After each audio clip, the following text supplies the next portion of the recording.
Технология алам. Элнура Жаныбек кызы Кыргызстандагы эң биринчи учкуч айымдардын бири. Ал Туркияда билим алып 14 жылдан бери бул өлкөдө жашайт. Элнура алгачкылардан болуп учкан учак да көргөзмөгө коюлган. 2018 жылдан бери уюштурулуп келе жаткан технофестивалга учкуч айым активдүү катышып келет.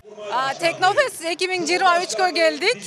Мен ар жыл бул организационго келем. Анан бул жерде жаңы технологияларды танытып, жаңы аскердик каражаттарын танытышат. Мен өзүм дагы аябай бул эмеге кызыкканым үчүн ар жыл келип, бул жерден жаңылыктарды көрүп, билги алып кетем. 7 жылдан бери өткөрүлүп келе жаткан фестивалга бир катар чет өлкөлөр менен катар Кыргызстан өкүлдөрү да катышты. Алардын катарында Кыргызстанда өстүрүлгөн алманы кайра иштетүүдө кантип туура колдонуу керектигин даңазалаган долбоору менен келген Miraculum Malus компаниясы да бар. Буга кызыгуусун арттырган ишкерлер арбын. Проект негизиле 22 жылынан баштап, октябрь айынан баштаган. Бектур агай өзү баштап, өзү мындай проект жазып баштаган. Кийин анын биз менен кошо башталышы бул жаздын башында башталып, быйыл азыр бул жерде эми көрсөтүп атабыз. Проекттин негизги максаты бул ошол бизде өстүрүлгөн алмалардын туура колдонулушун, андан полифенолоксидаздын энзиминин кайсыл тармактарда кеңири колдонсок болгонун көрсөтүү максатыбыз болот. Иш-чаранын жүрүшүндө дүйнө жүзүнө атагы чыккан Туркиянын белгилүү Байкар Макена компаниясы тарабынан иштелип чыккан Кызыл Элма учкучсуз согуштук учагы, Байрактар Акынжы, Байрактар ТБ-3, Байрактар ТБ-2 учкучсуз учактары, Хюржет машыгуу учагы жана Алтай танкы көрсөтүлдү. İnşallah dost ve kardeş ülkelerimizde. Hoş gelingиздер биздин өлкөгө. Биздин мамлекеттерибизди достук жана бир туугандык мамиле байланыштырып турат. Келечекте мындай мамилени дагы да бекемдөөнү максат кылабыз. Бул жакта көргөзмөгө коюлган учактарга, вертолетторго отуруп көрсөңүздөр болот. Кыргызстан менен Түркия достук жана бир туугандык мамиледе болгонуна биз кубанычтабыз. Кыялыбыз бир.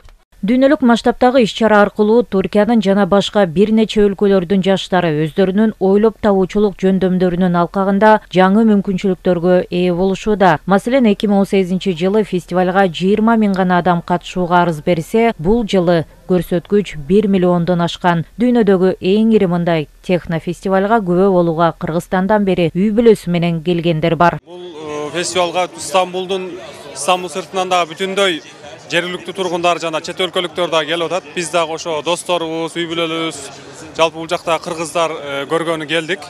Аябай жагып атат.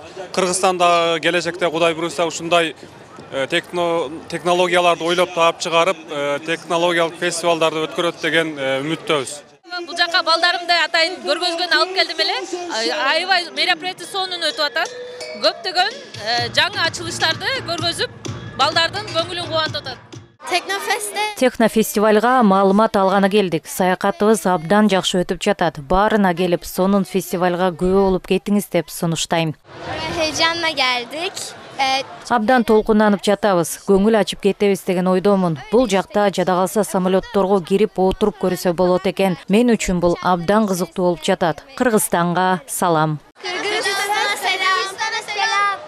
Технофест алкагында авиашоулар, концерттер, ар кандай темадагы талкуулар жана башка көптөгөн кызыктуу иш-чаралар өткөрүлдү. Din bahçenizde büyüyecek, aşkın ve inancın güneş yüzlü çocuğu. Белгилей айтсак, Технофест 2023 фестивалын бул жылы Анкара жана Стамбулда өткөрүү пландалган. Иш-чаранын Стамбул бөлүгү Ататүрк аэропортунда 27 апрелден 1 майга чейин өтсө, ал эми Анкарада 30 августтан 3 сентябрга чейин уланат. Рахат Кыдыр Токтоева, Аскар Марат уулу, ЛТР, Бишкек.